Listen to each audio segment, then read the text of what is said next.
The scene opens with excitement about a landing light and plans to visit Liyue. There is some hesitation and surprise when encountering Shandon.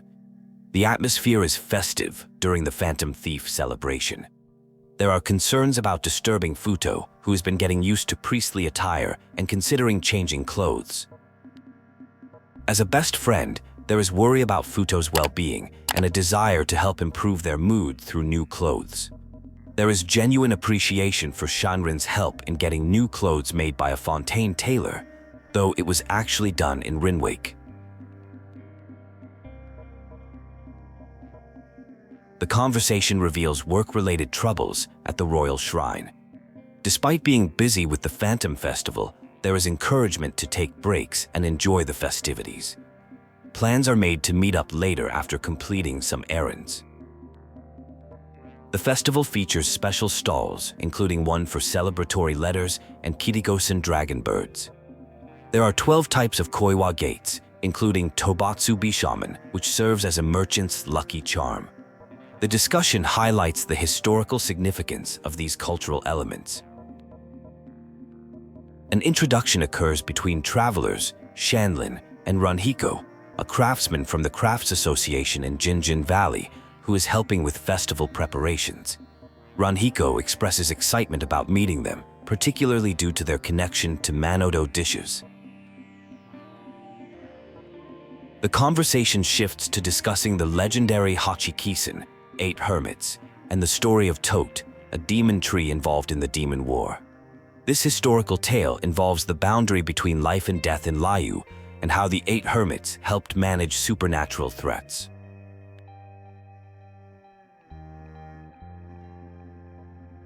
Details about the 8 hermits emerge, including their human and non-human members. The group consisted of 3 donations, 2 mountains, and 3 others. Their various abilities and contributions to strange tactics and martial arts are discussed. The discussion continues about specific hermits, including the Ice-Cold Goddess and Taoist Dictator. Information about secret mountain training grounds and the mysterious Sanyo is shared. The conversation is interrupted by festival activities.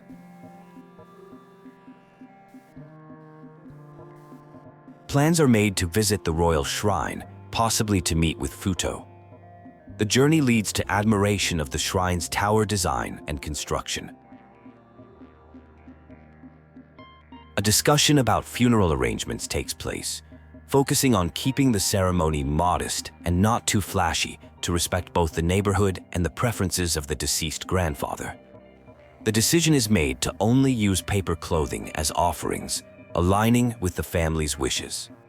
Details about the bone sails are discussed, revealing they were crafted about 2 years ago from burial trees and are currently stored in an old mansion.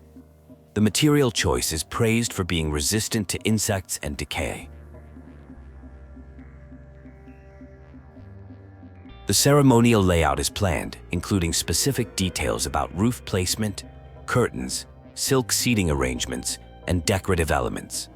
Special attention is given to using bamboo columns to represent the deceased's strong character. Light-colored carpeting is selected to match the grandfather's preferences. The procession arrangements are outlined with 16 carriers without songs, maintaining a modest but well-organized approach.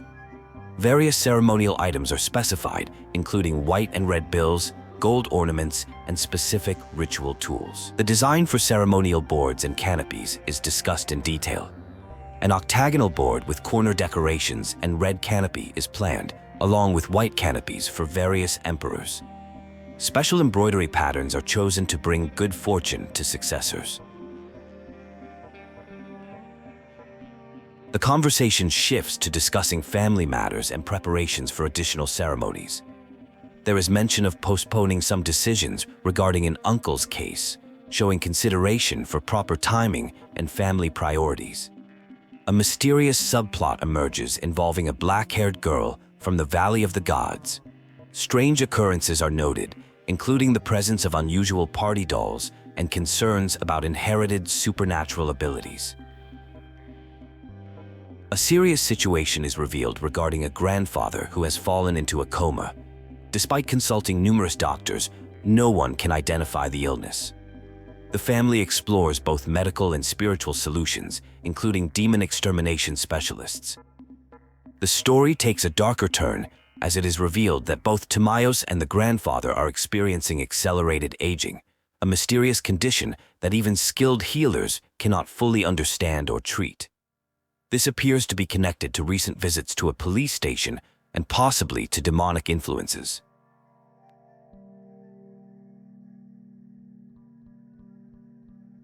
The scene opens with discussion of a mysterious law engraved at a police location where many youths were purified.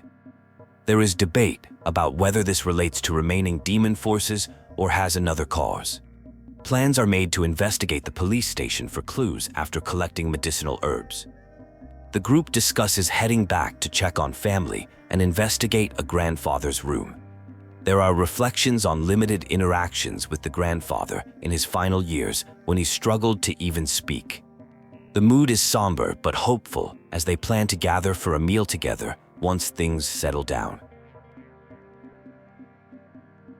Concerns persist about mysterious forces despite assurances they are not demon-related. The group decides to return quickly to avoid keeping others waiting too long. The conversation reflects uncertainty about the true nature of what they are dealing with. The scene shifts to discussion of someone studying proverbs and needing rest due to illness. There is talk of wind tunnels and various errands being run. The mood suggests normal daily activities continuing despite underlying tensions. A transaction occurs at a shop involving special incense.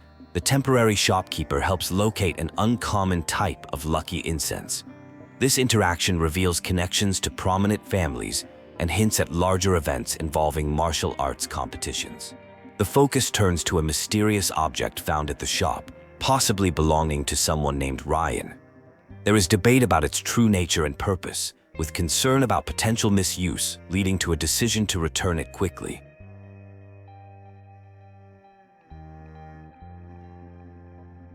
Discussion centers on recent changes in behavior patterns and dream experiences. The group shows concern for absent friends and makes plans to search specific locations where they might be found. The conversation turns to serious matters involving special dolls and their potential supernatural properties.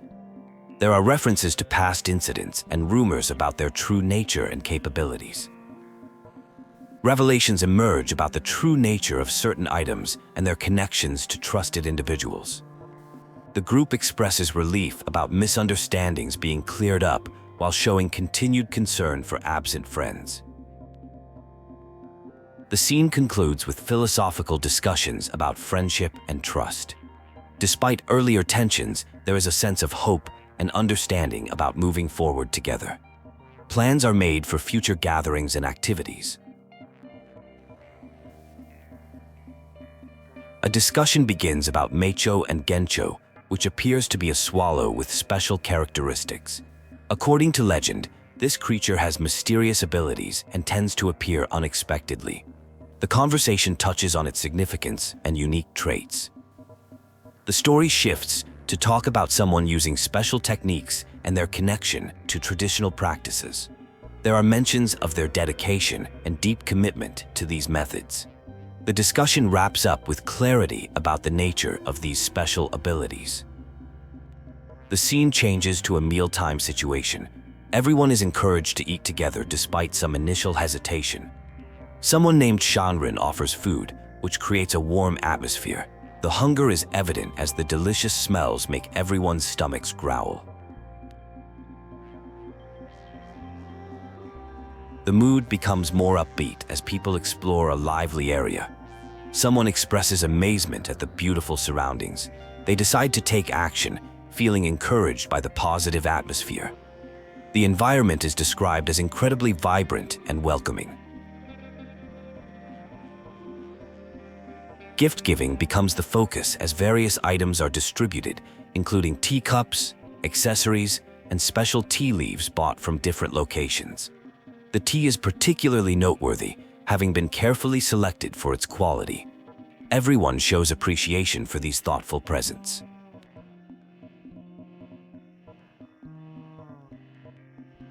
The narrative switches to discuss someone named Roche, who has been absent for about 2 weeks. This absence is treated as normal, given their personality. The conversation then moves to a street festival and involves someone carrying luggage to a special valley.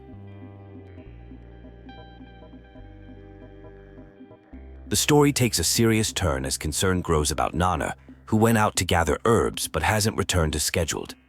This is unusual, since Nana typically follows a strict schedule. The situation prompts worry and leads to seeking help from various sources.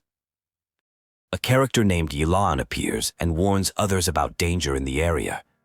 They mention that new adventurers fled in fear. The conversation reveals an investigation into mysterious occurrences affecting elderly people near a police station and Reckless Hills. The situation develops as they discuss investigating a wind room with Gyakushi. They believe several people, including Ryan and Nana, might be together. There is urgency to meet with Gyakushi, who may have answers to their questions. During the Phantom Thief Festival, a discussion takes place about rewards and preparations, with mentions of being careful even with small details. The conversation has a playful tone about exercising caution and making proper arrangements for everyone involved. A reunion occurs between some individuals after a long time. They discuss using resources generously and celebrate the Phantom Thief event.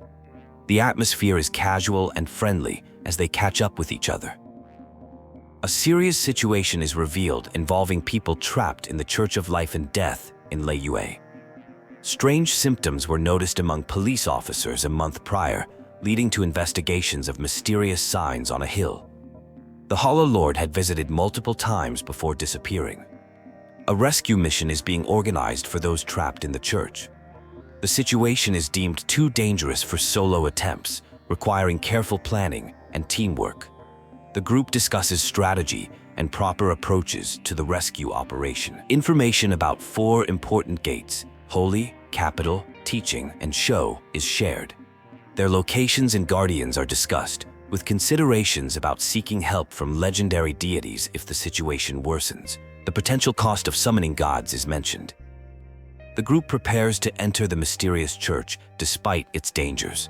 They discuss protective measures and restrictions, including the use of special items and patterns. Some members must remain outside due to various limitations and risks.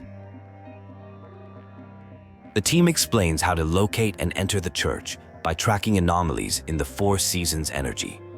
Special abilities are shared to help detect these supernatural signs and navigate the area safely.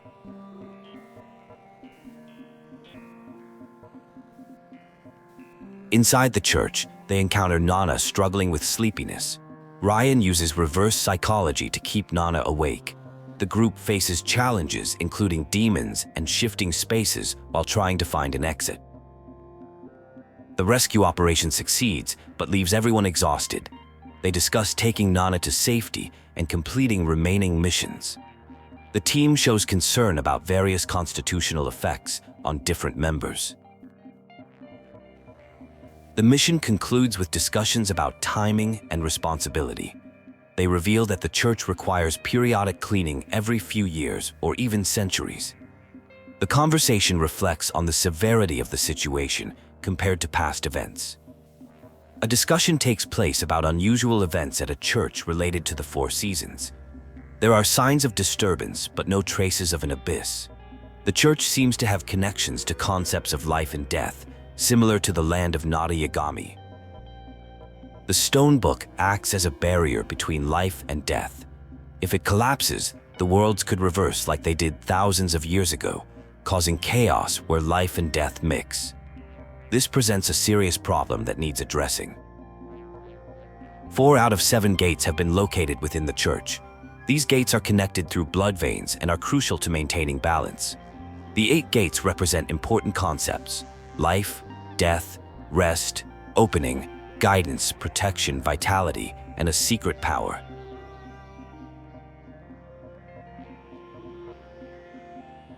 The 7th gate requires activating a ritual that involves selecting one gate to eliminate evil. While this process traditionally required sacrifice, the current situation may not demand such extreme measures, since the church isn't completely destroyed. A discussion emerges about a disaster that occurred at a farmer's village over a decade ago. The incident involved landslides and deaths, leading to the abandonment of the village. This may be connected to the current church crisis. The conversation shifts to a family known for fortune-telling abilities. Recently, their predictions have shown concerning patterns, consistently predicting early death for all clients. This led to the temporary closure of their fortune-telling business. Further details about the past disaster emerge. The incident at the Reckless Hill might be connected to the church, explaining the area's mysterious climate. The royal shrine was involved in creating an altar there during that time. Personal history is revealed about a father and grandfather who were previous shrine officials. The father, despite being considered a genius who could perform ceremonies at age 8, failed in a crucial moment 10 years ago when dealing with the Four Seasons. The conversation begins with a philosophical discussion about life and death, referencing wisdom passed down from a grandfather. The sentiment expressed is that everyone should live and die according to their natural time. This leads into a touching discussion about the relationship between fathers and daughters, highlighting how fathers naturally want to support their daughters' selfishness out of love and concern.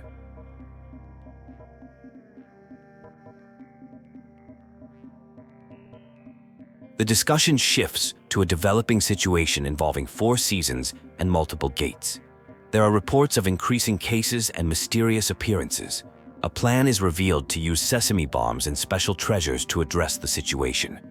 This is described as potentially being the largest operation in Royo Doe history. A detailed breakdown of gate assignments is provided, with different individuals being assigned to specific locations. The gates include the West Gate at Eluof, gates in Konkaku and Susan, and several others.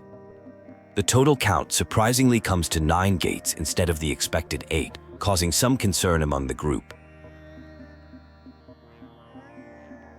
The conversation transitions to discussing the upcoming Phantom Festival.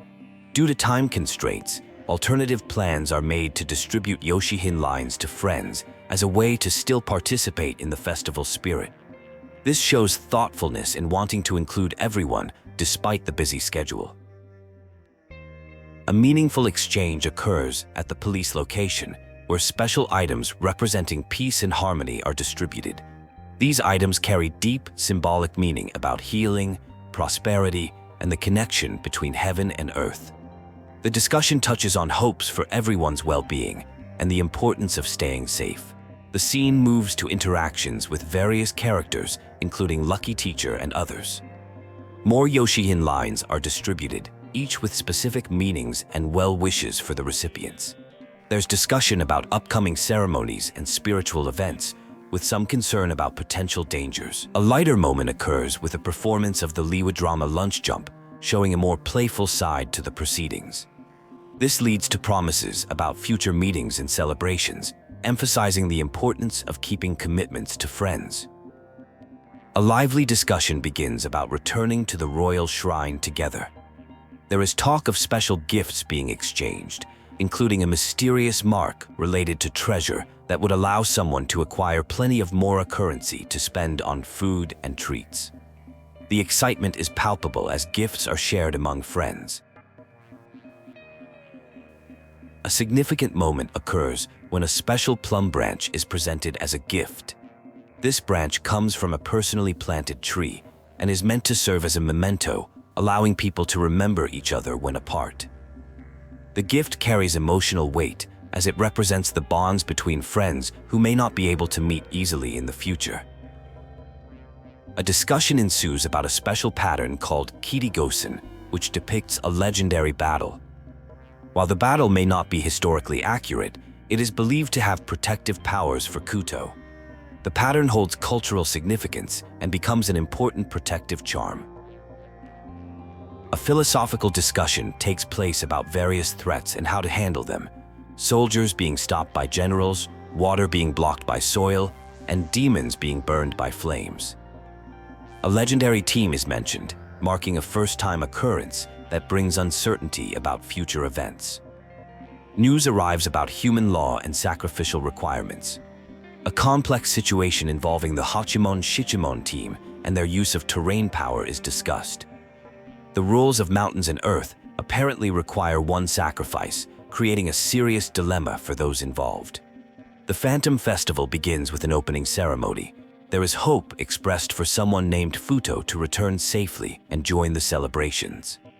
The atmosphere is filled with anticipation and concern for those involved in important tasks. A critical moment occurs during a ritual, resulting in fire being extinguished. The situation becomes tense as party dolls break, and someone called the Wind can no longer be sensed, leading to distress among those present.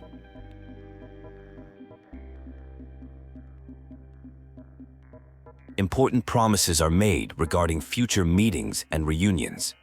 There are warnings about not getting caught up in the past, suggesting significant changes or transitions are occurring. Someone named Xiao Tao receives praise for their actions, being told they performed better than their father. The discussion touches on deep themes about when people should be born and die, with the revelation that it's not yet time for Xiao Tao's departure. A key scene unfolds where someone wakes up after fainting during the Phantom Festival. The individual had been unconscious while Fu Tao visited. There was a victory, and many visitors came by to check on them, including familiar faces like Ginks and Ryan. Fu Tao remained vigilant outside, showing dedication. The conversation shifts to a more upbeat tone as recovery is confirmed. The atmosphere becomes energetic, with playful banter about arguing all day. The scenic view of Pear Rain Lake serves as a beautiful backdrop, with mentions of couples planning fireworks and enjoying the sunset-like scenery. Discussion turns to a special gathering and long-standing promises. Yukawaki's grandfather experienced a miraculous recovery during the Phantom Thief incident. His appetite became incredibly strong, leading to humorous comparisons with Pimon's eating habits. The mood is celebratory and lighthearted. The group debates who among the legendary figures is most impressive, including the all-sighted spirit and the founder of strange tactics. Various opinions are shared about different warriors and their abilities, with references to novels and historical accounts. The discussion remains friendly but passionate. A special performance is announced featuring Hachiki Nerikin.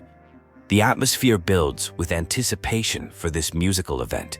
Though it's mentioned, it won't be exactly like the previous performance at the Phantom Festival.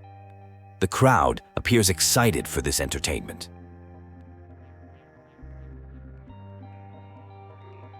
The tone becomes more serious as discussion shifts to recent crises and their unknown causes. There are concerns about incidents involving blood or human life occurring in different regions. Leaders encourage vigilance and monitoring of news from various locations. The conversation delves into the mysterious origins of Yaimon Shichimon in the monthly revision.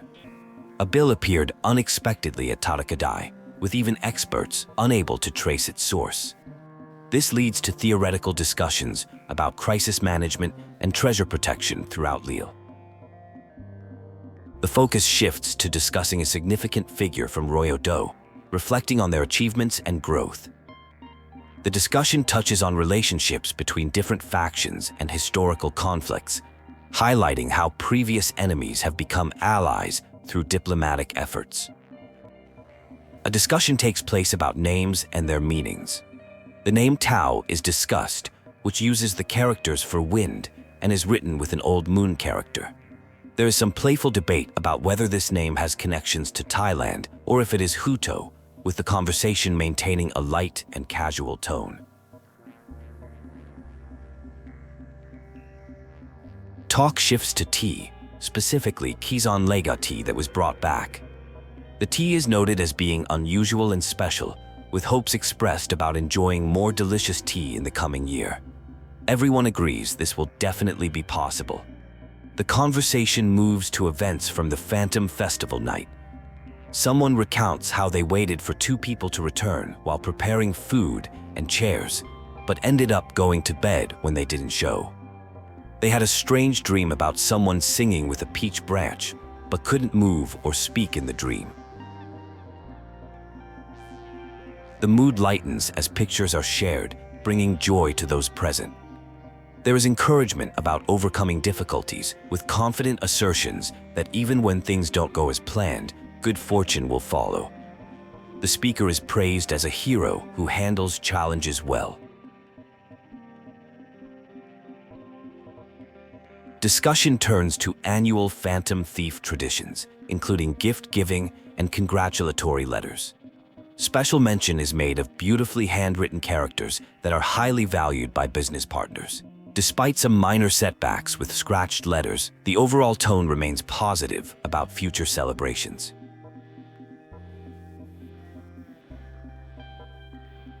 The focus shifts to aftermath of recent events, with concern expressed about someone's health following their fainting spell. Medical care was provided, and reassurance is given that additional help is available if needed, with reference to someone known for their unusual but effective healing methods. A celebration of successful resolution to the Four Seasons situation, with gratitude expressed to those who helped. True heroism is discussed, noting that real heroes emerge during actual crises, rather than just talking about helping. Medical matters are addressed, with discussion of completed medicine and its delivery. Despite using common remedies, the treatment appears successful, though caution is advised about monitoring any future symptoms or sudden health changes. The topic returns to tea appreciation, specifically high-quality private tea leaves. Credit is given to various parties for resolving recent challenges, with emphasis on collective achievement rather than individual effort. The importance of enjoying the first cup of tea is highlighted. The Phantom Festival is revisited, with particular attention to missed opportunities to see spectacular fireworks displays. Plans are made for future festivals, with promises of special light productions and reserved viewing spots for guests. At Fontaine, a discussion about delicious rice and copper takes place in a casual exchange. The conversation has a lighthearted tone as basic provisions are mentioned. A conversation about the Phantom Festival unfolds, where someone wants to send a gift to Candace. Despite making attempts to create something special, they feel their efforts aren't quite convincing enough yet. They mention that while Candace is expected to arrive, it's going to take some time. There was initial reluctance about going to Liyue due to village protection duties. After a year of dedicated service and persistent persuasion from villagers, they finally agreed to take a break. The brigade friends stepped up to protect the village in their absence. The caravan schedule is tight and won't wait, so they decided to go ahead first. While shopping for gifts, they chose a necklace after much consideration.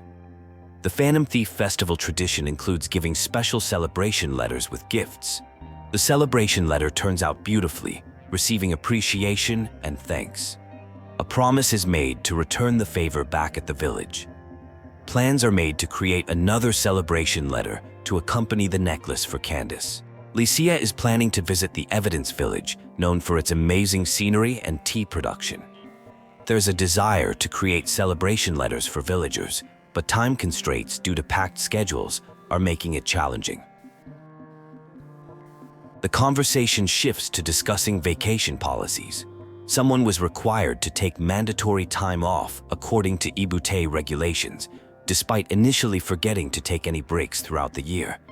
Even with a special cruise replacement system, they were convinced to take proper vacation time. Liyue is praised for its delicious sweets made with tea leaves. Many treats were purchased as gifts for others.